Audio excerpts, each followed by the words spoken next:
So I already talked a little bit about the Roach mechs earlier. I really wonder what sort of strategy Stefano is going to go for, because while those strategies have changed a little bit, there's the typical GLHF, by the way. I remember him doing that, and then people on the ladder started doing it too, with the little comma as well. Yeah, GLHF and the name is always a Stefano classic. And we're all going to go Banshee and Cloak. This is a little old school, right? Triple CC, Banshees. It's obviously, that's the thing, this build is kind of timeless in TVZ as well. It's been around a very long time, and I'm not too surprised to see it coming now. The 2 extra gases, though, is it time to mech it up a little bit? I actually would not mind that whatsoever. Yeah, a little bit of Terran mech would be cool to see. He's already got the 3rd command center done, so his economy is going to be nice and quick. And on a map like this, I mean, there's really not that much wiggle room, right, for the Zerg. So Stefano right now going into the double Evo as well before the lair. That is something we see from time to time, but definitely not the go-to build for most Zergs. Ooh, trying to, okay, I was going to say, hunting Hellions off creep, that seems a little bit overly ambitious, but most of the time in the current meta of Starcraft 2, we see that lair first, and then into the Baneling speed, and eventually these upgrades, but there it is, the additional factories are coming up. Look at that, he's actually also Hyperflight Rotors! getting the Hyperflight Rotors. Now that is the Banshee speed upgrade. We have seen that once, I believe, in this particular tournament, in the main event from Maru, yeah. Is Stefano gonna be prepared to fight against this? So the Banshees are showing up right now. He does have Sport Crawler set up, so at the very least he's got some detection, but already one Queen ends up going down, and well, he could even start targeting the second one. Yeah, Banshee taking a few more shots. Couple of drones, but not bad. I mean, you're going to force, you know, get a Queen as well is obviously pretty nice. There's going to be seen a couple extra tanks, Hellions, another Banshee on the way. Of course, if you're going to play Hyperfly Rotors, you may as well get all the Banshees that you can up. Continue to use them throughout the game. And honestly, I feel like what MVP is doing versus what Stefano is doing, MVP is way better setup, because Ling Bane against mech is not the prettiest of things. As long as MVP does add a few more Hellions, he's building some Hellbats now. Kind of like MVP's position in this first game is actually pretty darn good, man. Yeah, I wouldn't mind it so much if Stefano could actually get a massive economy, right? But that's kind of the thing on this map. He's taken the 4th base already. He's got effectively one more expansion in the top left that he can easily take, but that's basically it. There's another base on his side, but that one is difficult to acquire as the Terra can just march up towards the high ground. So I have to see how well this Ling Bane army is going to go against this, this Terran mech force. Forward MVP base, actually, man. taking a You get a forward base and it comes free, packaged in deal with the watchtower. and that's why this map becomes a bit ridiculous, because now you literally can see the middle of the map, and then there's only 2 other attack pathways, right? So it's very narrow what you can actually try and do on this map from this point. So playing mech is great. There's not a lot of bases, so the Zerg doesn't have endless economy if the mech player just turtles up. And here we go with all of these Banshees. What we're going to go for, he hits the Sport Form moment, now tries to get the Queen as we dip around. Just going to sit on the edges, and again, if you get rid of the Queens, I mean, this is absolutely a fantastic way to deal some damage, although I'm kind of a bit unsure. How does he not lose a Banshee? Favorite control, but I mean, that ended up working out decently well since none of the units actually died. I feel like if you do that engagement 5 times more, you'll lose at least 1 Banshee every single time, but apparently it's not going to happen this time around for MVP. Additional factories finishing up as well. We're gonna go into that Thor production here too. We did see MVP scanning the natural of the Zerg a little bit ago, and he did confirm that indeed it is gonna be the Baneling speed upgrade, so he must be feeling pretty comfortable. Yeah. This is gonna be the Hydras, the Infestation Pit. I wonder, I kind of did favor Stefano big time coming into this series actually, but he did bring the plushie, by the way. I was wondering about the plushie. Oh, yeah. It was right there on the edge, yeah. It's on the edge of the desk. Nice. Yeah, but yeah, I was kind of favoring Stefano big time coming into this, but this is all MVP so far. I know the Banshee control maybe wasn't the prettiest, but his supply is extremely good. He's setting up onto the correct bases. And like you say, the map especially is going to limit what Stefano can do here. We already have the Hellbats in position to deny this run by into the 3rd. Maybe a bit more SimCity and walling off there would be pretty nice, but apart from that, I like where he's setting up for. Stefano getting the spines and the hive ready too. I do wonder how well MVP deals with the later game, because I feel like if there's someone more experienced with the more recent kind of late game, that definitely should be Stefano, so I guess we'll see, but MVP might just push across the map and kill him before then. I was gonna say, I'm a little bit concerned of exactly that, because Stefano is still droning right now. He's only sitting at 72 at this point in the game. He's getting some static defense going, but he doesn't have any lurkers or brute lords or anything like that coming up here, so maybe he can go for Vipers. That would be a very nice unit to add into the mix against this Terran mech-based army, but he needs something. Right now it's just Ling Bane, which is certainly going to run out of steam unless he can suddenly overwhelm the Terran. I don't think it's going to do much. MVP's like, oh, just check a cheeky extraction. He's like, what? People transfuse extractors in this day and age? Like, that's not something people used to do when MVP was last active, right? Like, nowadays people transfuse drones sometimes. He does deny this base and not going to let Stefano get all the way up to 6 bases easily. Army. And this is just a death mech push, man. Like, I actually think Stefano just dies unless he gets ridiculous connections with Banelings and maybe a good flank around. He is going to counterattack same time. Hellbats will do a little bit. Good split on the Hellbats as well to minimize the damage. They'll take from the Banelings. We lose a lot of SCVs, but that's not going to save you from this big push. If MVP can just keep this going at the front, I think he's still got some good potential, man. Yeah, this is definitely a push that is supposed to win the game. There's 9 siege tanks somewhere, but they're not with his main army. You think he's gonna have to, there you go, bring at least a few more to the front. This now turns this into a lot more of an all-in build though, right? He really needs to get more damage done than he's done so far. Looks like these Banshees are gonna get picked off as well. There is Cloak available, but he's not activating it. He doesn't need a Spore Crawler anyways. As this push continues, I think MVP just needs the confidence to kind of go through, but he probably doesn't believe how good a position he's in. Like, he probably doesn't realize how much supply he was up, and to be fair, Vipers are coming out. They're going to be absolutely necessary because without Vipers, you just can't attack into this Terran army any longer. So, especially with the extra tanks coming across the map as well, I would love to see, I mean, now the Hellbats are kind of with the tanks too. I actually feel like this is going to be rough for Stefano. Knocked down to 4 bases. 4 bases versus 4 is not a pretty situation, and it's really kind of down to these Vipers to try and somewhat save the day. All right, there we have our first abductions coming down. That's 3 Thors coming down as well for the Terran. That's decent, I suppose, but there's still so many Terran units on the back of this. Yeah, the Blinding Clouds are really good, though. They allow the Hydras to cover a little bit more terrain, but there's just so much Terran on the back of it. Yeah, Stefano's definitely doing a decentish job of cleaning up, considering the position he was in. MVP, like I say, the later game fighting and the actual engagements have not been as pretty as his setup. Like, his pure kind of macro has been pretty solid, but the way he engages, the way he's taken some fights has really not been the prettiest in the slightest, and now going to trail off a couple more tanks. He's going to try and set siege across the whole kind of front here, and looks as though he's going to get set up towards that upper left base, but I think Stefano's now going to pick him apart. He maybe need to just chill out that little bit, because these Vipers have just really been MVPs, right? They have just won him this set of fights at the very least, because without them, he wouldn't have done anywhere near as much damage as he did. He leaves those 2 tanks alive a bit too long. There's a little bit of a Hellbat and tank push. Not quite the run by you see in 2023, but MVP going to give it a go. Unfortunately, this is just going to get wiped out, but man, every time I look at the supplies, I just see MVP is up a chunk of supply, and it's again, he's up in workers now because he just killed a few. Stefano taking a little while to replace. But we're about to get lurkers on the map, and I wonder if that's something that MVP is capable of dealing with, honestly. This is the slowest lurker transition I've seen in months, Wardy. Like, this is a game where I think Stefano could have had lurkers out like 5 minutes ago, but he's got to get there eventually. And obviously, well, Hydra, Lurker, Viper with Lingbait for support is something we see all the time in modern Starcraft 2. And even though he's maybe a little bit late when it comes to the transition, he's getting there, right? And that's going to be a really difficult unit composition to stop if you don't add a few more Terran units to the mix. For example, Liberators would be really nice. At the very least, a couple of Ghosts would be really sweet as well. MVP is going to need something a bit more. Despite the fact that he's up in supply right now and he is finishing 3-3, I'm not feeling too good right here about this Terran army. MVP's maxed out, but he's probably like, well, I was maxed out last time. That went terribly for me. Yeah, but now he's got 3-3. Yeah, so does the Zerg. Got mostly melee, I guess. Spires on the way from Stefano as well. More potential kind of, you know, later game kind of choices to be made as this new mech army of MVP is going to start moving around the top. We knock down Novus to start things out, and, well, I mean, this bottom right base is on the way up. It's been cancelled once, I believe. Maybe we have Stefano making a kind of move towards that again, but this time MVP can move more kind of down this bottom side, as these Vikings are going to have to get to work on those Vipers soon. Like I say, they really are corners. Oh, the lurkers! MVP scan! Oh my god, well, there's a scan going down right now, but a lot of the siege tanks are still disabled with more blinding clouds coming down. And this is that cost efficiency, right, that Stefano has been looking for this entire time. The only way you're going to move forward is by unsieging tanks, riding them forward, and then re-sieging them once again, which is horrible when you do that into the lurkers as well as into the Vipers. Little Hydra counterattack here in the bottom right-hand corner. Love to see this right here from Stefano. For a moment, I was like, is MVP going to know what to do against the lurkers? I mean, he's played plenty of Brood War, I'm sure. Yeah, I know, right? Maybe they were in the unit when he was playing StarCraft 2, but... I know, but it's just like, you know, sure, you Brood War, but then how do you deal with them in StarCraft 2, right? You have different ways to deal with them as you do push up.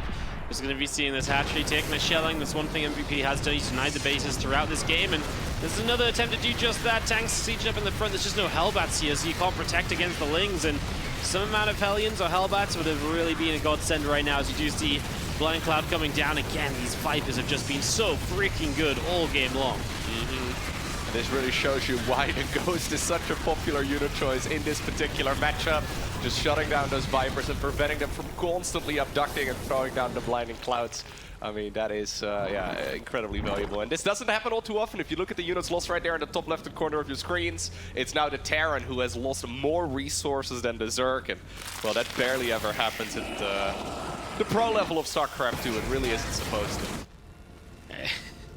It's just kind of funny though, because MVP, like I say, his macro has been on point. His engagements have been... They've left a little bit to be desired, right? I think that's very fair to say. Composition is not quite my favorite. It was good the first time around, actually. The first mech out fight, I actually was very scared right there for Stefano, but it's been an uphill battle for him ever since. Yeah, absolutely. I mean, we're still pushing forward here. We're still trying to break in towards this base, but now MVP's lost his fifth, so that's going to be some economy he will probably not get back. All the income in favor of Stefano. Even if this base goes down, let's see what this fight looks like as the Hydras try to move forward. It's a scary amount of siege tanks. We have been losing at least a couple of Vipers at this stage, I believe, and some Vikings still trying to get some kills as well. Running through tank fire still. Stefano finally comes forward, will get the pickup on that one. Yeah, this is still not a scary... this is still a pretty scary run of Terran army, though, because there's a lot of siege tanks, and more of them are coming up as well. Do you think Stefano should make a switch into another unit at all, or is he just going to stick around with this? I mean, he could be thinking about Brood Lords, for example, but I guess it's really not necessary. Maybe build a Greater Spy, but I don't think he needs anything right now. Like, it's working for him at the moment, so if it's working, why change it? Huge arc over here as well, right? You can set up such a massive engagement. I mean, this is the funny thing, because you can't actually flank this position, and that's what's so kind of dumb about Daybreak, is that you can just run through the middle of the map and set up through the middle of the map. It's extremely powerful. In this case, I think Stefano honestly just has a little bit too much. It's still not pretty, though. These tanks are actually shelling away at these Hydras. The last few tanks are going to try and siege up. The Hydras are continuing to get on top, and I think MVP is truly going to run out of stuff here. Stefano gruelingly makes his way through this first game. He's just going to keep on chasing the last couple tanks, getting sieged up. MVP says GG's and Stefano. Same build here once again, by the way, from MVP. Opening up with the 1-1-1 with the third command center really nice and early. Stefano going for the safety spore crawlers here at 4 minutes and 30 seconds. That is the relatively old school timing for it in case it was going to be very quick benchies. There's instead, or indeed, that second factory coming up as well for MVP. We'll see the third one going down as well. Double upgrades first for Stefano. Okay. So unlike the TVP that we had earlier today between MMA and MC, these guys, they have a build order that they like, and I think we'll probably see it every single game. Well, this is a very different build order though from MVP. Like, yeah, it's mech, but there's no cloaked banshees this time, right? True. It's much faster into a lot of factories. So maybe just saying like, hey, I'm gonna cut the nonsense and I'm just gonna build a mech army and go. And to be fair, I like it based on, because I feel like that really was his strength in the last game. Like, he got set up very quickly onto the neck force, he built up quickly. So if you can do that again, I'm kind of down for it. Stefano is once more prioritizing those melee upgrades. Like you say, that part is definitely very similar to the previous game. Are we going to be seeing a Hydra then coming down again from Stefano? I would not be surprised. Yeah, it looks like he's going to prioritize the Hive this time around. So just going to go, maybe he might try and go super quick ultras. That used to be the Stefano thing as well, right? So super quick melee upgrades into those super quick ultras. Could absolutely be part of the plan here. Against mech, maybe not the best. Like, ultras can be a really good like follow-up cleanup unit against mech, but as part of your your main initial army. But then kind of, I felt like that about Ling Bane as well. It kind of worked out last game, so let's see. Yeah, especially if you mix in a few blinding clouds, right? Ultra Ling Bane can still definitely work if you can catch the Terran player out in the open. And well, some of the engagements that we saw in game number 1 of this series, they weren't the cleanest from MVP, but so far he's playing a solid game. But he's definitely aiming once again just to get maxed out. And this is what I was bringing up in the previous game, right? The supply count, yeah, as our lovely observer is also pointing out. This is really not what we normally see in a game of StarCraft 2. So Stefano just fired up a big round of drones as well. They finished. He's at 87 workers. He's got to be able to get a good economy going, but he really needs an army by the time that MVP marches across the map. And I feel like that was the main moment in that previous game on Daybreak where MVP had a shot at winning it over. I mean, like, in any situation right now, you have 110 army supply of mech versus Ling Bane. You just need to go and maybe not A-click, but like you should just be able to go and push. This is a short map as well. I really all feel these like maps are short. Yeah, I know they are, but it just really feels like I just don't understand how Stefano survives this. His build's, you know, super greedy. It's very minimal in terms of what he builds before now. It's double upgrades super early, whereas MVP just massed factories and he just decides to just go, go, go. So he's going to send it. Let's see if he can make it work this time, because last time he just couldn't quite get these engagements to go his way. This time, he's getting to push straight across the map. Let's see how it goes. The Bane's trying to reach those Hellbats. Not going to have much of a chance just yet. Yeah, and I like this timing a whole lot better. Stefano indeed going for that Ultralisk Cavern you were talking about. So this does mean that he doesn't have the gas here to really add on any Vipers or anything along those lines. Lynx and Banes are grabbing a few of the reinforcing Terran units, though. But this main army, it needs to be addressed, and there's just not enough available. Yep, this army just keeps on pressing in. This is kind of what we didn't see last time, right? Where this army actually really had a bit more of a stronghold. It was like a bit more passive, a bit more in the middle of the map still before it really got going. It gave Stefano a lot of time to rebuild. This time the Thors are getting rid of a bunch of Overlords, and Stefano will be supply blocked, will not be able to add more into this, and as he tries to flood Lings forward, I just don't feel like they are going to cut it. He's now going to have no Banelings on the map. It's just purely Zerglings against a mech force. That's generally not good. We're going to drop some Thors into the main base just to get into action over there as well. And this time I think reinforcements get to come across the map without being denied, because MVP has just forced Stefano to use every unit he has on that main force. 6 Ultralisks coming up, but these are Ultras without +3 armor and more importantly without chitinous plating. So they are going to go down very easily, even just to unsiege, well, siege tanks, but just also Thors. to Thors. Yeah, to even Hellbats aren't going to be terrible because they're going to be soaking up quite a few of the hits. This is a Terran army that is well equipped to deal with Ultralisks. So even though the 6 Ultras on the production tab do look a little bit scary, I fully expect them to just go down within a couple seconds. Well, we can see a few of them. There you go. This is what Ultralisks without upgrades look like. Especially against mech. It's as many Thors, they do kind of just melt in these scenarios. So when the drones get pulled in, they will actually absorb a few hits, because obviously there's a lot of overkill from the Thors, as the Ultras do get to give these Thors a bit of a cuddle, but that's over half the Ultras already dead. And this Terran army still in the main base. MVP is going to bring it back a map. CC finishes up on the high ground here. MVP, triple CC yet again. Once again, just a Banshee, and now adding on the gases on the natural. He is very set in what he wants to do here, man. Yep. I am fully expecting double gas again in the natural, that he is going to be going into that Terran mech army here very soon. We'll probably see the additional factories coming up shortly. Probably wants to get rid of this Overlord first. I would not be surprised here whatsoever. Stefano scouts out what he's going up against. Now, is he going to go for a lair this time around before the double Evo upgrades? Is he going to go into a Roach Ravager-based army? Is he going to go for, well, something that's not link paid with double upgrades first? There's the lair. Okay, Stefano actually mixing it up entirely here. Wow. Yeah, going Roach, Ravager, Swarm Host in this particular game. You know what? That's maybe another one of those units that MVP doesn't have as much practice against. Those get introduced back in Heart of the Swarm. No. He did play against them. He certainly has seen them before, but I mean, the unit, it looks the same. It behaves kind of similarly, but the unit design and the way that the Locust looks is... Here's the thing, right? You know, MVP might have only played against these for half a year in his career. Yeah. But he probably spent more time in game against Swarm Host in that half a year than he did against any other unit for the other 3 years. Because that was really peak Swarm Host kind of silliness. I think this is actually a really clever idea, though, because the Swarm Host is not considered to be a great unit in this day and age, but it's a unit that requires a very specific and a very particular response for Terran to be able to deal with it, right? And what are the odds that MVP has played against that a lot? I mean, pretty low. And to be fair, just in general against mech, like Roaches into Swarm Host is a much better setup than what we've been doing before. Stefano's supply looks a lot more competitive than the earlier games. MVP seized him. You can hit the natural from here, I guess. Yeah. Actually pretty, I mean, honestly... it's only a small amount that he has. Nydus would be kind of cool as well, so you can go right side and top side, although maybe the map's small enough, it doesn't matter to have a Nydus to rotate around with. Yeah. As into the natural we go, the SCVs are going to be in some trouble, and MVP finally pulls them away, but 15, 16, 17 SCVs drop into the first wave of loads. Yeah, and that was only about half of the Swarmos that were activated as well. Now a few of the siege tanks are misrallied, so more of them are going to end up going down. Roaches and Ravagers ready as well to push on the left side, and this is before the siege tanks really can properly siege up. I think Stefano has found the answer that he's been looking for against this particular style that MVP is very fond of, it seems. I mean, more Banshees here would have been nice, I suppose, right? The Queens especially, yeah, they just got sniped, so they are no longer around here. This is really painful. This is obviously Stefano after 2 games being like, you know when he was like on stage looking over him?